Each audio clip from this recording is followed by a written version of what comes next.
Quero falar com você a respeito dessa manhã. Eu quero falar sobre dois caminhos. Fala comigo assim: porta, caminho. Vamos lá: porta, caminho. De novo: porta e caminho. Pega a palavra então agora, lá em Atos dos Apóstolos. Vamos olhar primeiro no capítulo 2. Ou melhor, vamos lá para o capítulo 1, versículo 8, de Atos dos Apóstolos, que vai dizer assim para mim e para você: mas recebereis poder ao descer sobre vós o Espírito Santo, e sereis minhas testemunhas. Agora nós vamos para o capítulo 2 de Atos. No primeiro versículo vai dizer assim: ao cumprir o dia de Pentecostes, estavam todos reunidos no mesmo lugar. De repente veio do céu um som, como de um vento impetuoso, e encheu toda a casa onde estavam assentados. E apareceram distribuídas entre eles línguas como de fogo, e pousou uma sobre cada um deles. Todos ficaram cheios do Espírito Santo e passaram a falar em outras línguas, segundo o Espírito lhes concedia que falassem. Fala assim: ô glória! Lá no 42, versículo 42, vai dizer assim: e perseveravam na doutrina dos apóstolos e na comunhão do partir do pão e nas orações. Em cada alma havia temor. Muitos prodígios e sinais eram feitos por intermédio dos apóstolos. Todos os que creram estavam juntos e tinham tudo em comum. Vendiam as suas propriedades e bens, distribuindo o produto entre todos à medida que alguém tinha necessidade. Diariamente, perseveravam unânimes no templo, partindo o pão de casa em casa, e tomavam as suas refeições com alegria e singeleza de coração, louvando a Deus e contando com a simpatia de todo o povo. Enquanto isso, acrescentava-lhes o Senhor dia a dia os que iam sendo salvos. Fala assim: aleluia. Então, para mim, Atos dos Apóstolos 2,42 é o extrato da igreja que surgiu do poder de Deus em Atos dos Apóstolos. Para mim, Atos 2,42 é a igreja que eu persigo. Eu chamo essa igreja como a igreja do cheirinho de pão. Quem gosta de comer pão? Levanta a mão assim. E quando você passa na frente de uma padaria e você sente um cheirinho de pão, dá vontade de você comprar e comer pão? Quem come mais do que um pãozinho? Assim, vai lá, se revela. Hoje está tranquilo, tem monjaro, você pode tomar o monjaro, comer o pão, que você fica assim em forma. Mas quem gosta de um pão quentinho? Agora, o pão quentinho, ele tem um poder de uma atração, seja pelo cheiro ou seja pelo sabor. A igreja de Jesus e Atos dos Apóstolos, ela atrai muitos. A igreja de Atos dos Apóstolos é uma igreja que Deus colocou sobre a face da terra para que ela não apenas alcance o perdido, mas que ela se desenvolva ao caráter de um filho. Então, eu quero dizer para você a respeito de algo, que a palavra do Senhor vai falar para mim sobre um padrão de Deus que são portas e caminhos. A palavra aqui em Atos dos Apóstolos, ela fala sobre um tempo de poder, de uma poderosa visitação. E essa poderosa visitação foi essa que você acessou aí agora. A poderosa visitação do Espírito, quando num dia, de repente, você em casa, fora de casa, na igreja, no congresso, em qualquer lugar, o Espírito Santo Deus veio com uma força arrebatadora, alcançou o teu coração, fez você se sentir um pecador, clamar pelo perdão e entregar seu coração para Jesus. O maior milagre que aconteceu na sua vida foi você entregar o seu coração para Jesus. Naquele dia poderoso do seu encontro com Jesus, Jesus não apenas te resgatou, mas te deu um sentido. E naquele dia você se tornou uma nova criatura em Cristo Jesus. O fogo de Deus veio e o fogo de Deus alcançou você. Glória a Deus, faz sentido para vocês? Amém? Essa experiência nós vamos chamar da experiência da porta. É a experiência do acesso. É a experiência do início. É a experiência que toca em mim, toca em você. É a experiência que nos aviva, nos acorda. É a experiência que nos dá sentido. Então, a experiência da porta é a experiência do Pentecostes. Deus disse que ele viria com poder, e ele veio. Deus veio com poder, e de repente esse poder que a Bíblia chama de dunamis, ele foi não apenas o poder para trazer sobre aqueles homens entendimento e discernimento, mas para fazer eles tão poderosos, habilidosos e capazes para serem uma testemunha de Jesus. Mas você fala comigo assim, pastor, aqueles homens e também as mulheres já eram testemunha de Jesus? Sim e não. Porque, veja bem, esses apóstolos, os discípulos de Jesus, caminharam com Jesus. Vamos pegar todo mundo no pacote de 3 anos e meio, uns menos, outros mais, mas eles andaram pelo menos 3 anos com Jesus.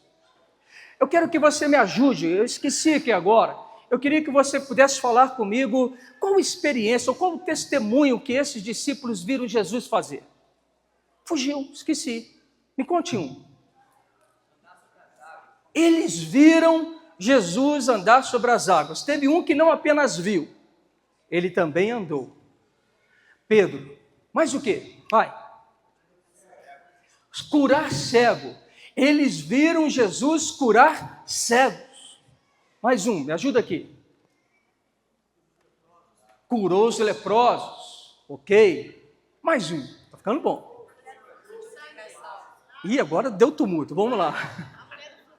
Curou a mulher do fluxo do sangue. Você falou? Lázaro, o que ele fez com Lázaro? O Lázaro estava morto? Sério? Morreu? Me parece que a história fala que foi 4 dias, né? Estava fedendo. Pode um morto voltar a viver? Pode ou não pode? Por que você sabe que pode? Porque Jesus fez. Você sabe que pode porque Jesus fez e alguém contou. Teve um linguarudo gospel. E ele contou. Então você sabe que Jesus pode levantar mortos porque alguém contou. Agora vamos lá. Quem contou foi quem? O discípulo. Mas o discípulo é quem? Uma testemunha. Correto? Então houve uma testemunha que contou. Então parece inconsequente quando Jesus fala para os seus discípulos, que são também as suas testemunhas, para que elas aguardem até que do alto eles sejam revestidos de um poder dunamis, para que eles possam se tornar testemunha. Porque eles já eram. Você nunca parou, nunca perguntou isso? Só fala assim, caramba, parece incoerente, eles já eram testemunha. Mas tem 2 qualidades de testemunha.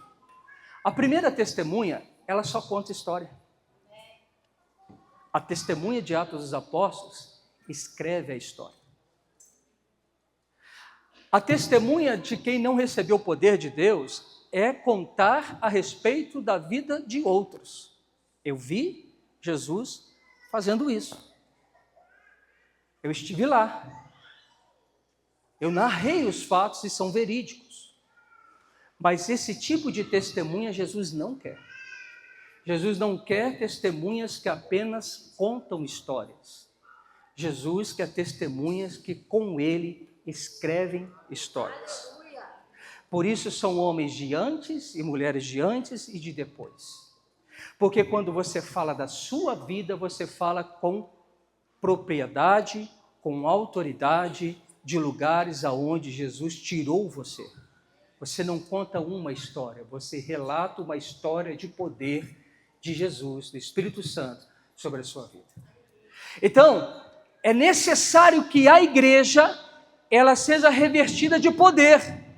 Por isso a explosão do Evangelho, porque aonde o Evangelho chega, ele transforma tudo. Aonde o Evangelho chega, ele trabalha caos em ordem. Aonde o Evangelho chega, ele traz um antes e um depois. Então, se nós olharmos para o Evangelho e nós não tivermos evidências desse poder manifesto, nós estamos sendo apenas uma igreja que conta história. Nós não fazemos história, mas nós só estamos contando historinhas.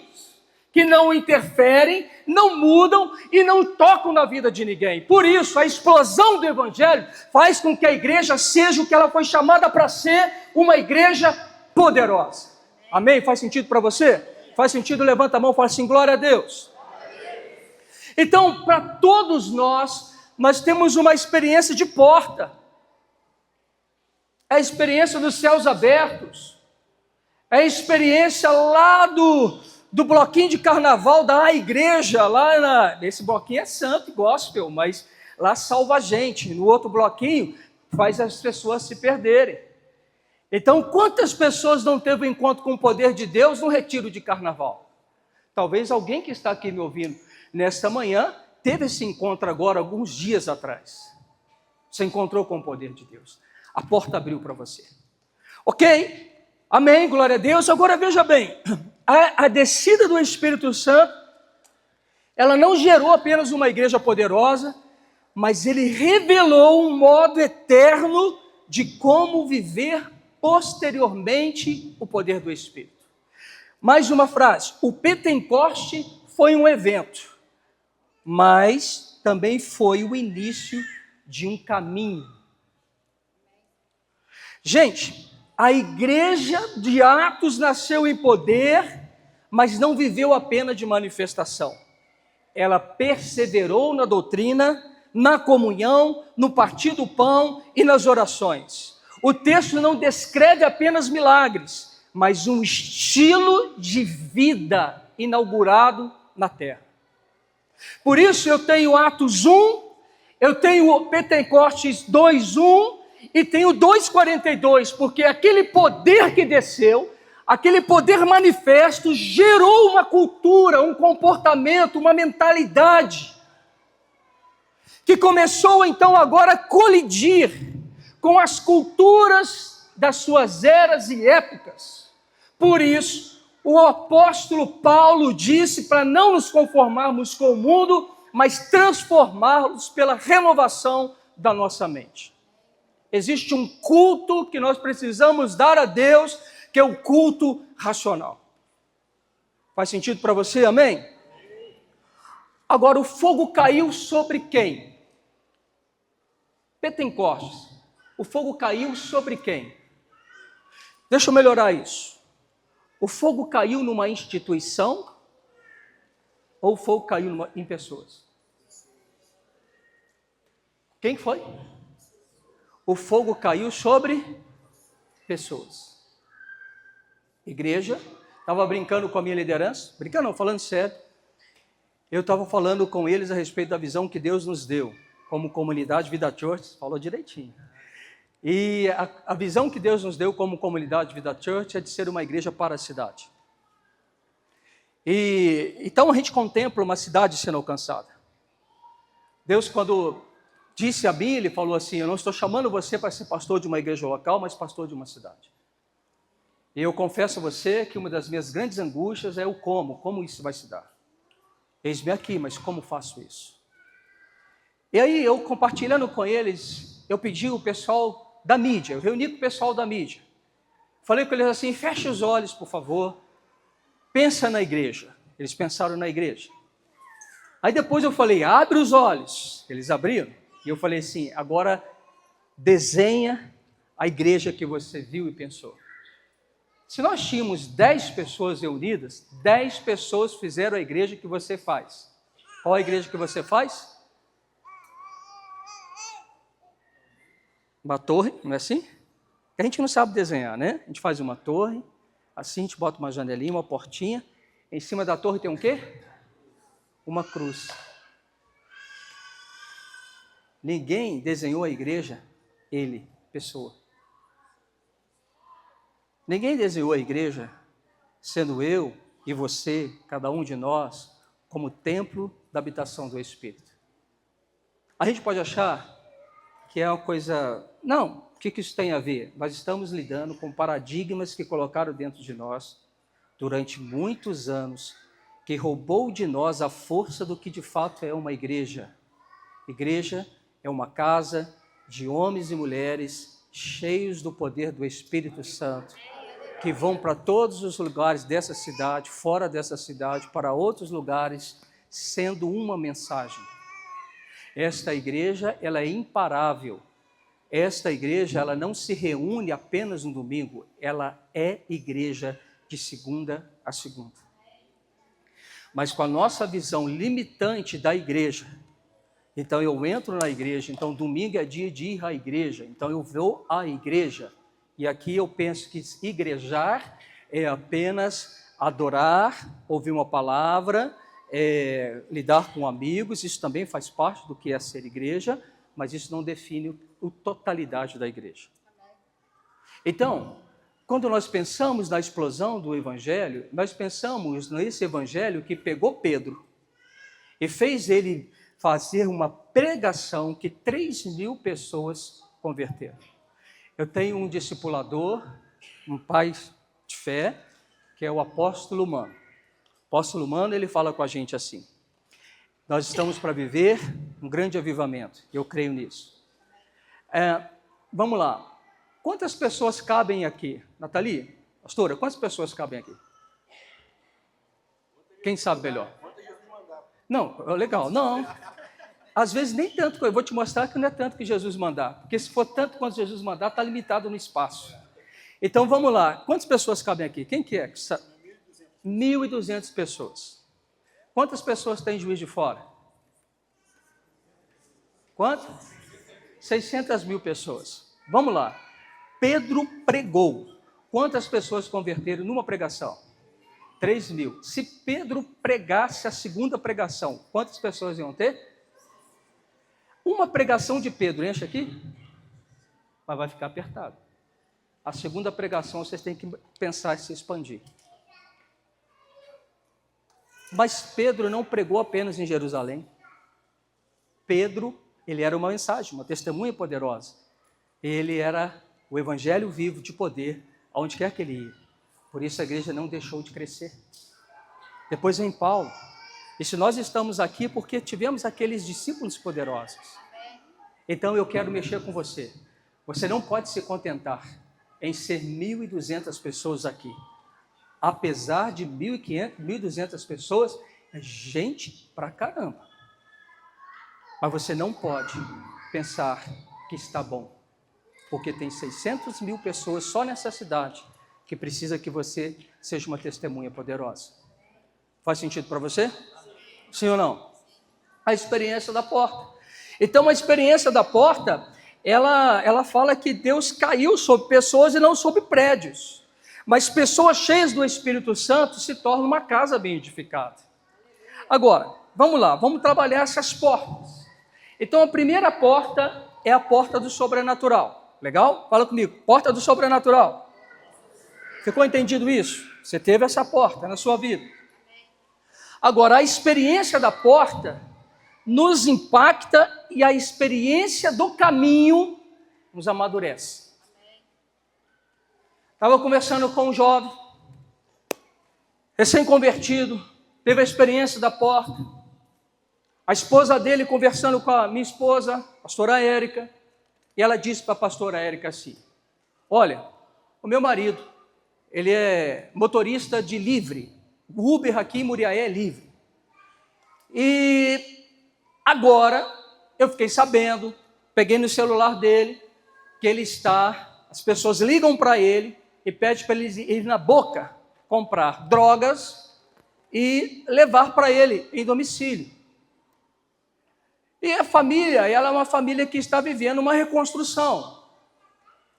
E aí a esposa aflita pelo marido, ele precisa subir a montanha, mas aflita pelo marido, ela vai até a minha esposa me aciona, ela fala assim: meu bem, você precisa chamar o fulano de tal, porque essa é a situação dele. Chamei, fomos tomar um café, conversando, falei com ele, falei assim: mano, o que você está fazendo é tráfico, você vai ser preso.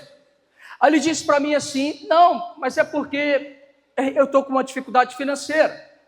E vai ser quinta-feira, naquela semana, é aniversário da minha esposa, e eu não tenho dinheiro, e eu queria fazer uma coisinha, eu queria sair com ela, sair com os meus filhos, e e comemos uma pizza, então eu estou indo, eu ganhei R$ 150.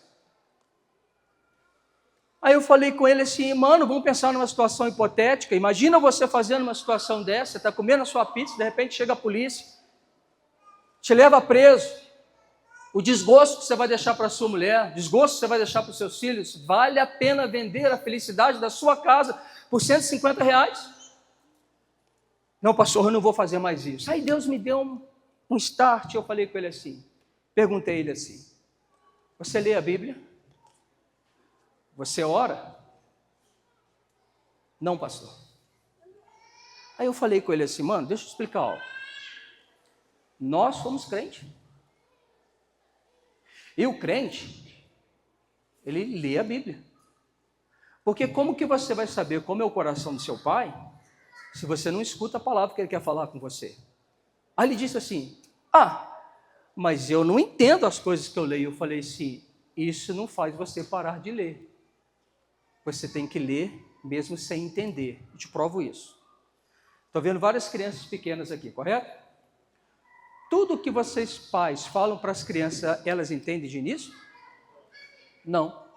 Mas as palavras que você está ministrando ao coração dos seus filhos são sementes. Aí eu expliquei para ele. Então, quando você começa a caminhar com Jesus, você vai ler a Bíblia. Mesmo sem entender, você está jogando para dentro de você palavras. Que a Bíblia vai dizer que é o Logos de Deus.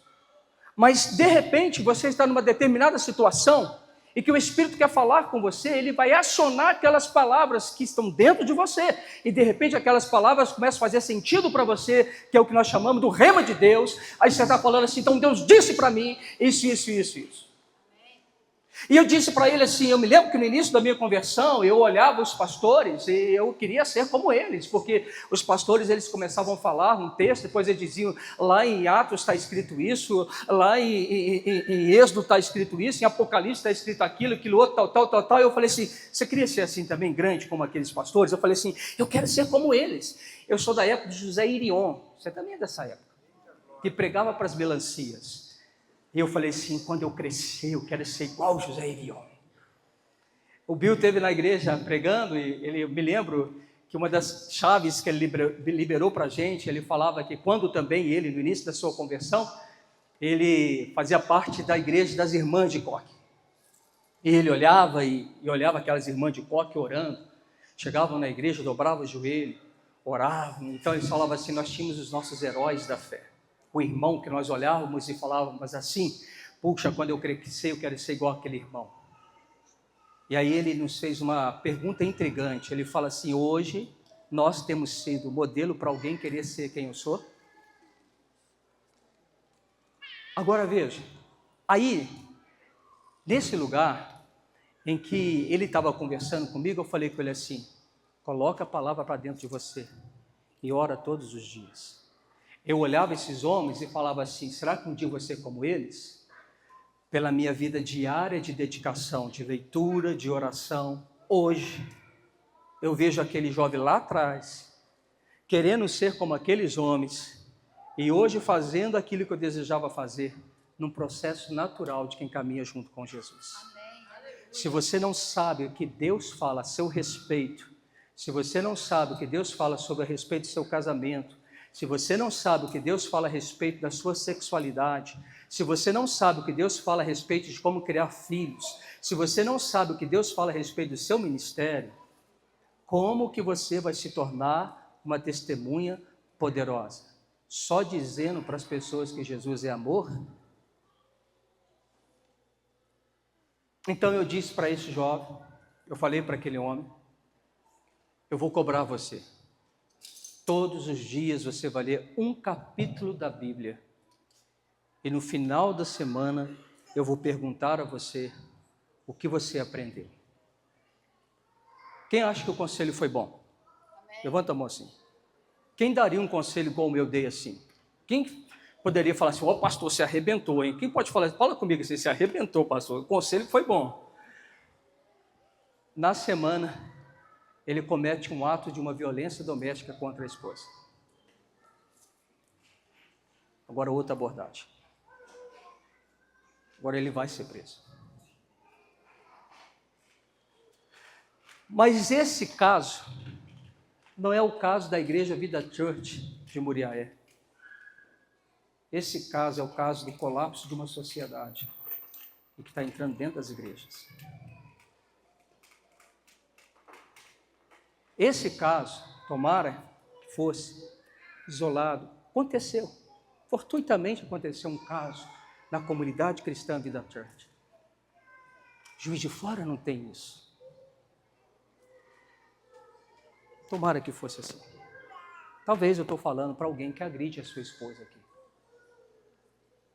Talvez eu esteja falando para quem comete violência doméstica, mas que vem todos os dias na igreja adorar, cantar e buscar poder. Uma igreja não se sustenta tão somente pela porta. A porta é seu início. Nós precisamos também ser a igreja do caminho. E aqui, quando a gente olha essa situação, eu quero olhar alguns padrões bíblicos com você agora. Primeiro eu quero olhar para Moisés, Jesus e agora a gente. Esses 3 pontinhos eu termino aqui essa manhã. Como Deus deu para mim uma missão de ser pastor de uma cidade, aquilo me angustiou o coração. Eu fui orar, fui buscar a Deus, passei um tempo no monte orando a Deus. A minha pergunta era, como eu faço isso? E lá, pelejando no Senhor, orando com o Senhor, o Espírito Santo de Deus me chamou a atenção, ele falou assim comigo, filho, quantas pessoas Moisés tirou do Egito? Você sabe qual é o número? Alguns estudiosos, eu vou num número maior, eles falam em torno de 3,5 milhões de pessoas. Aí Deus falou comigo assim, como Deus levantou Moisés para ser o libertador do Egito. Primeiro, Moisés tem a história. Lembra que eu falei com você que quando eu cheguei aqui, eu lembrei de histórias, criança, de conversão? Se Moisés conta a história dele para você, ele vai falar do nascimento dele, que já foi um livramento de Deus. Ele fala assim, eu tive um livramento de Deus ao nascer. Talvez muitos de vocês tenham uma história similar. Você é um milagre. Era para você ter nascido morto. Mas você está aqui, vivo da Silva, graças a Deus. Aliás, tem alguém que é assim? Aqui? Tem alguém assim? Aqui, ó. Tem um Moisés, tem outro Moisés lá, tem Moisés aqui, Moisés ali, Moisés ali. A sua história. Igualzinha a história de Moisés. Aí Moisés é tirado lá, né? Vai ser cuidado pela mãe, depois vai ficar no palácio de Faraó, fica lá um período. Moisés tem uma indignação, porque ele vê um hebreu sendo morto, então agora ele se indigna, há uma ira santa no coração dele, ele comete um assassinato. E de repente, no meio do assassinato, dá ruim para Moisés, ele vai morrer, ele vai pagar o assassinato pela vida. Então o que ele faz? Ele foge. Talvez, eu estou falando para alguém que está aqui, que está fugindo de algo. E quando ele está fugindo, ele vai para o deserto. E lá no deserto, ele vai se tornar pastor de ovelha. Um empresário que quebrou e agora está tendo que iniciar a sua vida, fazendo aquilo que ele fazia antes de ter o que ele tinha, que ele vai ter que voltar a fazer coisas manuais, e agora ele não tem a equipe para trabalhar para ele, agora ele continua trabalhando para ele mesmo. Ele vai ter que aprender novas funções, como Moisés aprendeu novas funções.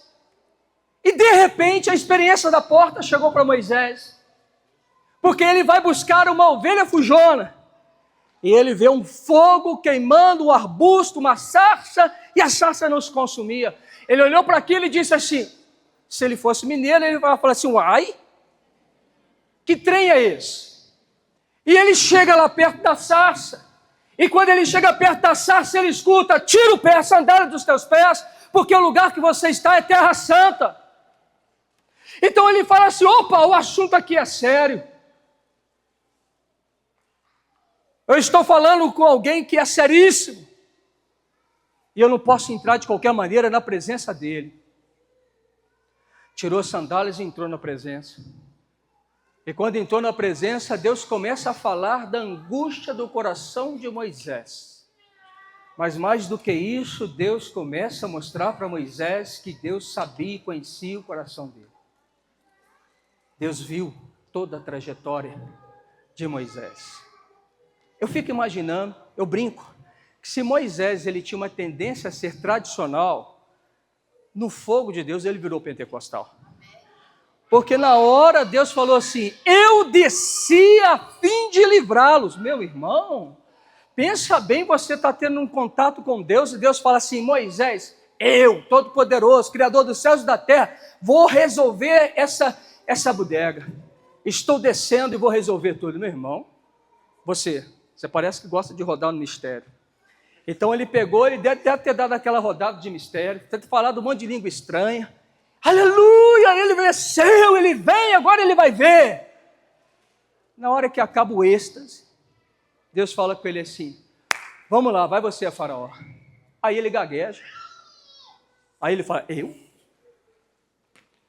Aí ele começa uma briga com Deus, em que ele diz para Deus, ele quer convencer Deus que ele não é capaz de fazer o que Deus mandou ele para fazer.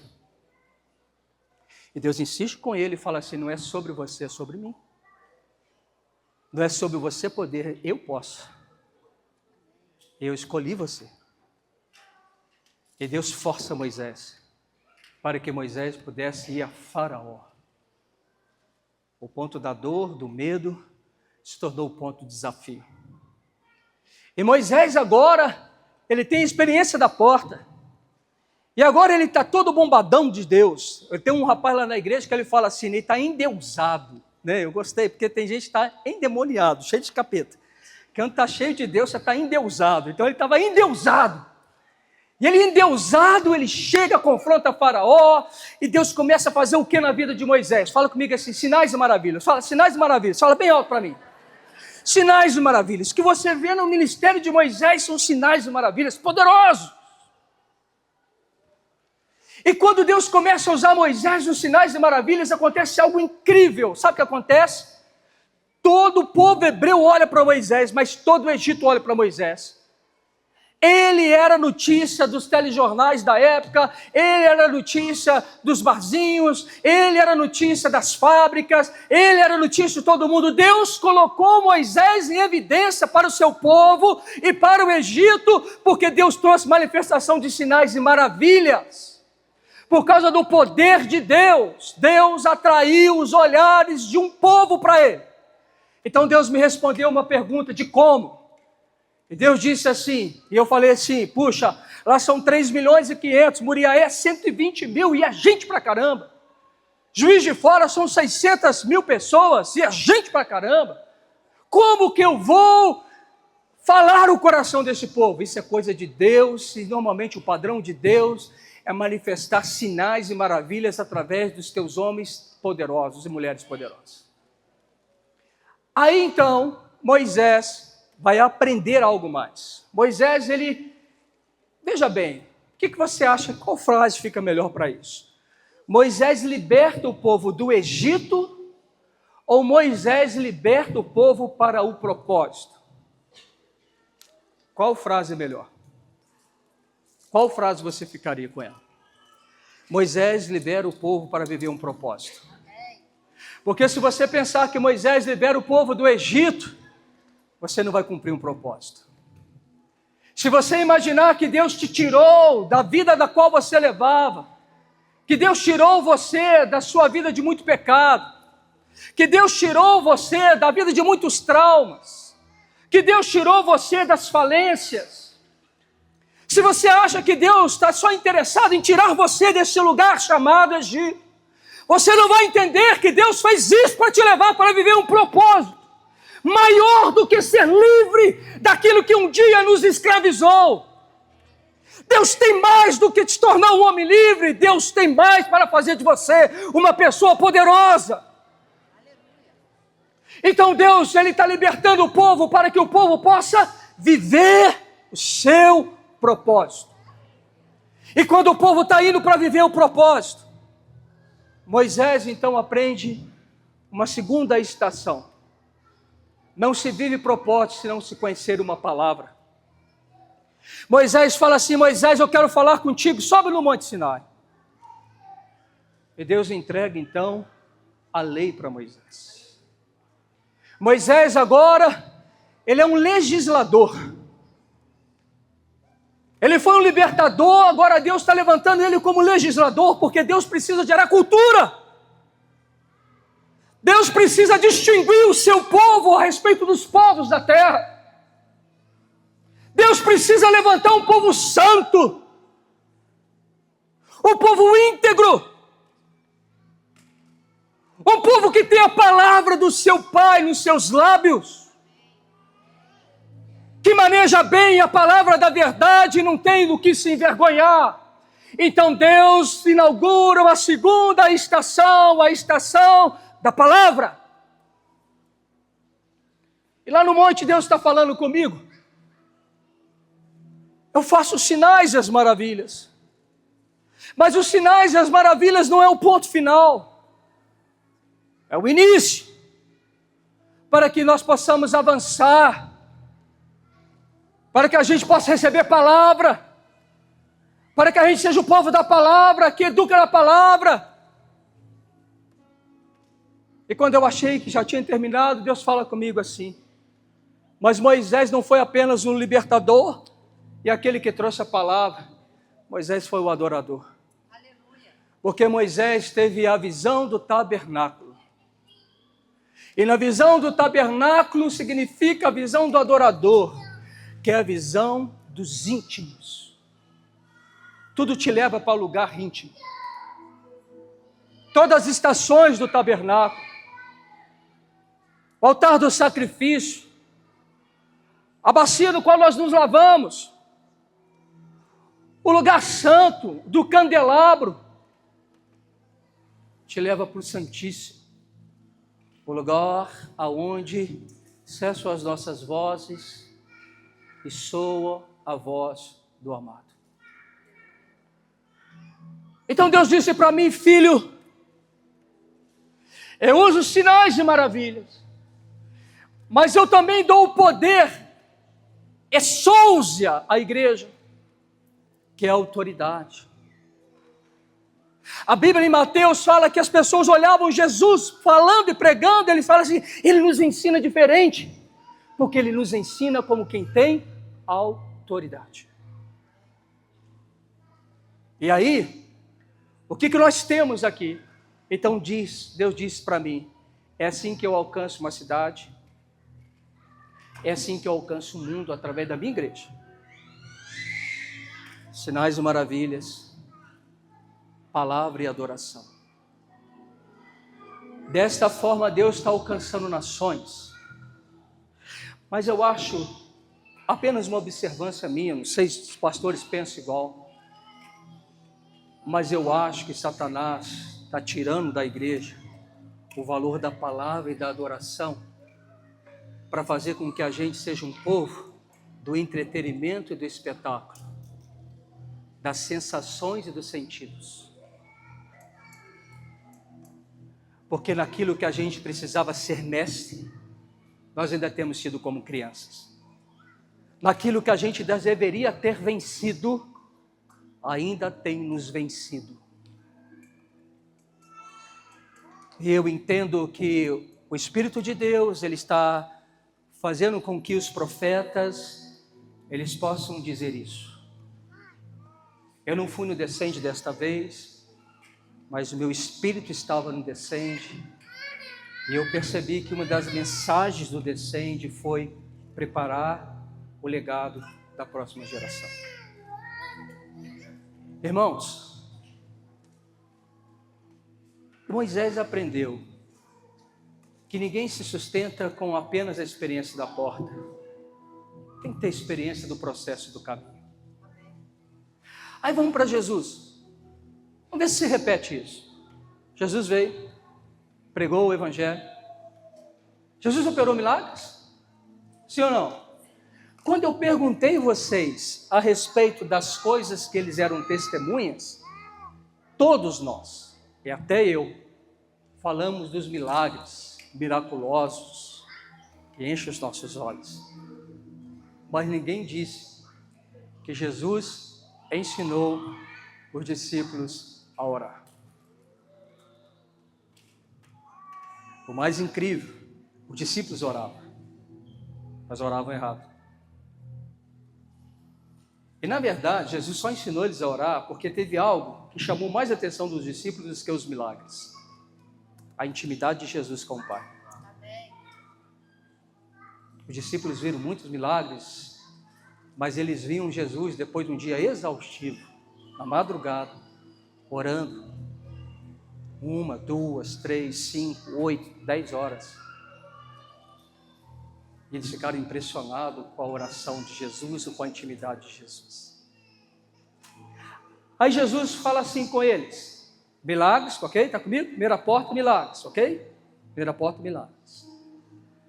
Aí Jesus, de repente, lá em João, ele fala assim: novo mandamento vos dou. Como Moisés, ele desceu com as tábuas. E ele simplificou o decálogo em praticamente amar a Deus acima de todas as coisas e o próximo como a ti mesmo. Sabe o que Jesus está dizendo? Jesus está dizendo assim, e outra coisa que Jesus fez: Moisés mostrou Deus poderoso, Jesus mostrou o Pai amoroso. E aí, sabe por que isso é importante? Porque se a gente tiver poder e não tiver compaixão, a gente é uma igreja legalista. O equilíbrio de lei e palavra precisa andar com um coração humilde e quebrantado, um coração que tem compaixão. Elias Dantas, uma vez pregando, ele falou assim: você quer saber o que é compaixão? Quem quer saber o que é compaixão? Levanta a mão. Quem já teve dor de barriga aqui? Dor de barriga, levanta a mão assim. Quanto tempo você consegue segurar na dor de barriga? Quanto? Vamos lá, quem que vai entrar para o livro do recorde? Quem segurou 10 minutos? Quem? Não tem como. Porque essa dor de barriga só é aliviada quando você coloca para fora aquilo que te causa o mal-estar. Essa foi a comparação do Elias Dantas. Ele falou assim: a compaixão é igual isso. A compaixão, ela age no seu coração e ela só sai quando você age em favor do outro. Compaixão. A compaixão tira a visão minha e sua de nós mesmos. E a compaixão faz a gente olhar o outro e o próximo. A minha vontade é de dar um pau naquele jovem que conversou comigo. Estava conversando com o meu discípulo aqui, o filhão, o Ezinho. E ele falou comigo assim: rapaz, na minha época, juntava os 4 homens, dava um pau nele para ele poder virar homem. Rapaz, esse é o sangue de homem. A gente quer resolver tudo na violência. Não é? Olho por olho, dente por dente, a gente quer isso. Mas quando você olha o coração daquele jovem, ele só reproduziu o que ele viu o pai fazendo. Ele é tão vítima como a esposa que era vítima. Eu tenho para mim que Jesus via o coração. Ele vê o coração. Por isso Jesus não é da violência. Não que ele não seja justo, que ele é. Mas Jesus, ele agia com firmeza e amor. Porque as pessoas importam para ele. Olha para a pessoa que está do seu lado, seja um profeta, e fala com ele essa manhã, fala assim: Jesus importa com você. Aí Jesus vai ser ressurreto. Vai para o Pai. E agora Jesus envia o Espírito dele. E o Espírito de Deus veio sobre a igreja? Sim, não, mas veio sobre mim. Fala assim: veio sobre mim. Olha para a pessoa, seja profeta da vida da outra pessoa, mas veio sobre você também. O Espírito veio sobre pessoas. E quando veio sobre pessoas, o que eles fizeram? Milagres e maravilhas. Eles colocavam as mãos dos doentes, eles eram curados. Um dia, ouvindo muita pregação sobre isso, eu fui para Deus e fui orar e falei assim: Deus, expulsar demônios, eu estou ficando quase PhD, mas eu nunca curei ninguém. Nunca curei ninguém. Aí eu entrei na crise. As duas possibilidades que veio na minha mente: ou Deus não cura mais, ou eu sou vagabundo. Qual das duas você acha que Deus cura? Continua curando? Deus continua fazendo milagres, sim ou não? Você já curou alguém? Você é um vagabundo. Porque Jesus não mandou a gente orar pelos enfermos, Jesus mandou a gente curar os enfermos. Aí eu fui aprender algumas coisas. Já viu quando chega alguém doente? A gente faz uma roda. Lá na Vida Church, tem umas irmãs assim. São as minhas irmãs do coque sem coque. Aí elas estão orando. E elas ficam rodando, rapaz. Vem cá, irmão. Vou fazer para vocês verem como é engraçado. Elas ficam assim. E fica dançando. Parece que saiu uma valsa de Jeová. Pode sentar lá. Está dançando com os caras. Aí eu falei com eles assim: para que você está importunando o céu? Como assim?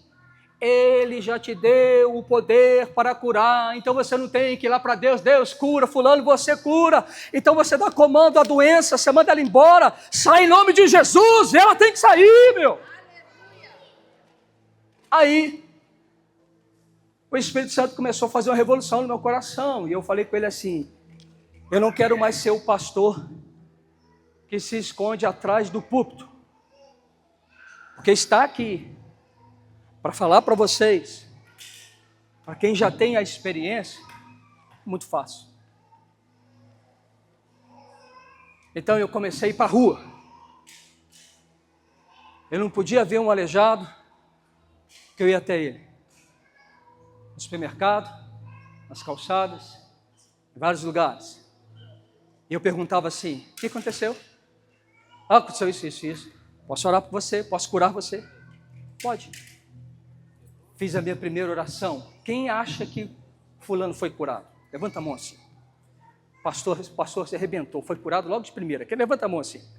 Rapaz, vocês estão todos céticos, né? Só uma crente em Jeová aqui. É verdade, não curou nada.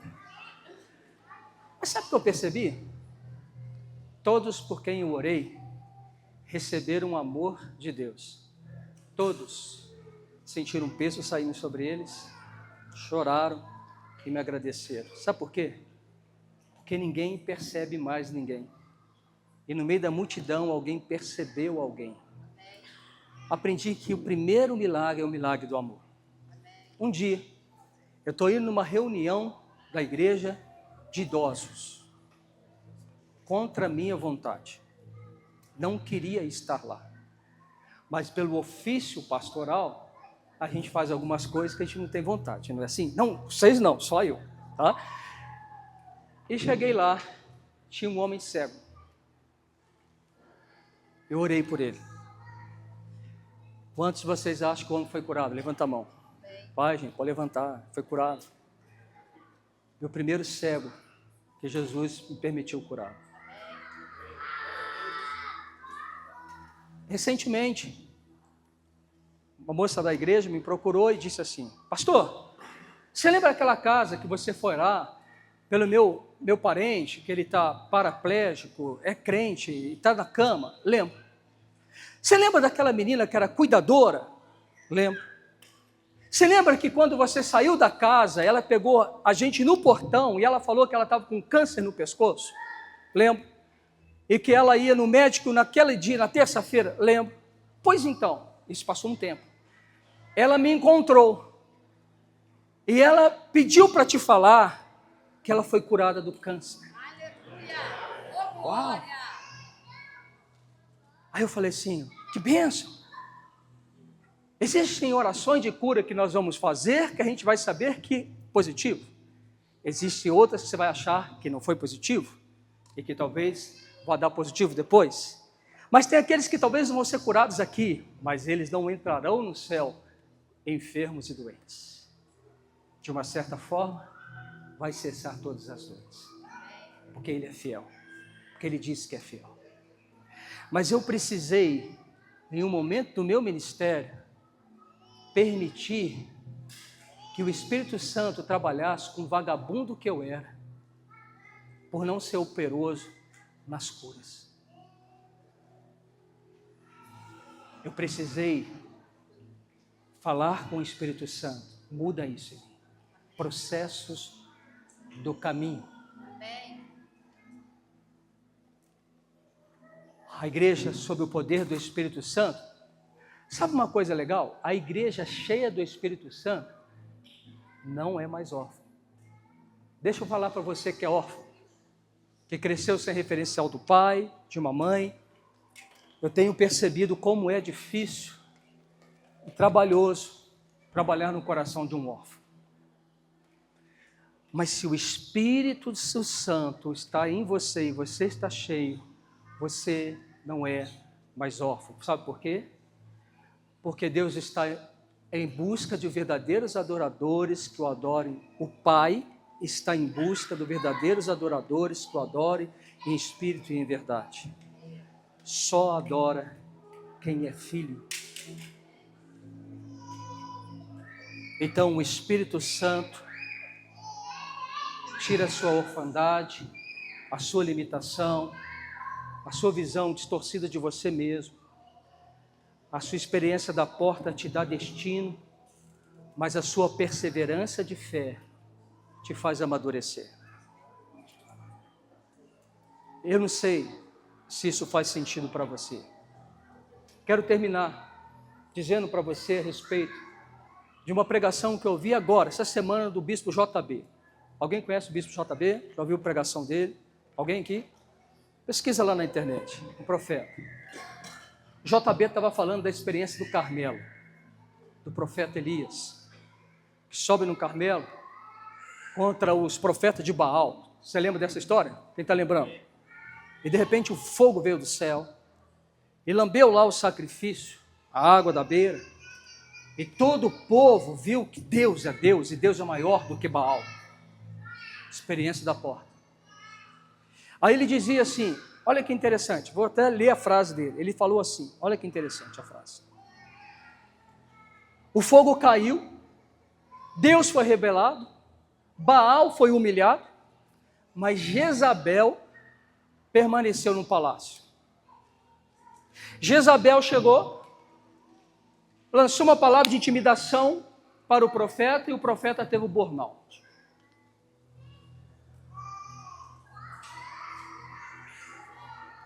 Aí o bispo JB disse assim, e essa palavra gravou aqui. O fogo do altar revelou quem era Deus, mas não transformou o sistema de idolatria e dominação. Jezabel continuou no palácio. Milagres não substituem maturidade. Vitórias espirituais não transformam automaticamente estrutura de poder. Por essa razão, a igreja precisa saber andar em dunamis, poder dinamite, e exousia, autoridade. Não apenas poder que impacta, mas autoridade que sustenta. Não podemos ser apenas o povo do poder da porta, mas também do poder da perseverança que gera legado, continuidade de um chamado. Eu acompanho vocês. Eu me lembro da última vez que eu estive aqui, não sei se você vai lembrar, pastora Nathalie, que Deus me deu uma visão e eu compartilhava com você a visão de uma casa, de um colégio, alguma coisa desse sentido. Eu não sabia que estava no coração delas. Eu tenho acompanhado, vocês estão fazendo a escola, agora eu vou precisar, que eu esqueci. Pleroma. Hã? Pleroma. Vocês estão com pleroma. O que vocês estão querendo com pleroma? Por que Deus incita o coração de um líder para abrir uma escola? Que só dá trabalho. Você já está tendo os problemas lá, Natália? Tá? Muitos, né? Só tem trabalho. A minha esposa foi dona de escola. Eu sei como é que é isso. Só doido. Não é para ganhar dinheiro. Você está fazendo isso para ganhar 1 bilhão? Não, não é para ganhar dinheiro. Para que então? Para que esse negócio de arrumar mais trabalho? Fica só com a escolinha dominical, meu, que já dá trabalho para caramba. Mas é porque nós estamos vendo que uma geração está se perdendo. A educação está falida. E os nossos filhos, quando vão entrar em escolas, estão sendo expostos à doutrina e filosofia de demônio. Assim como as escolas antigas surgiram para atender a necessidade de um povo, ensinar eles a escreverem, a ser alguém, há uma preocupação desta igreja em tocar um legado. Existem coisas que nós vamos iniciar. Existem outras coisas que a nossa próxima geração vai transformar. Porque nós somos um corpo, nós somos uma igreja de mutualidade.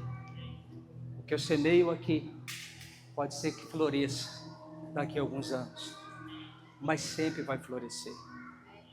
Talvez por falta desse entendimento é que nós desistimos de correr a carreira da fé. Eu não sei se fez sentido para alguém que está aqui, mas essa é uma preocupação do meu coração. Esses dias eu vi, Billy Graham morreu.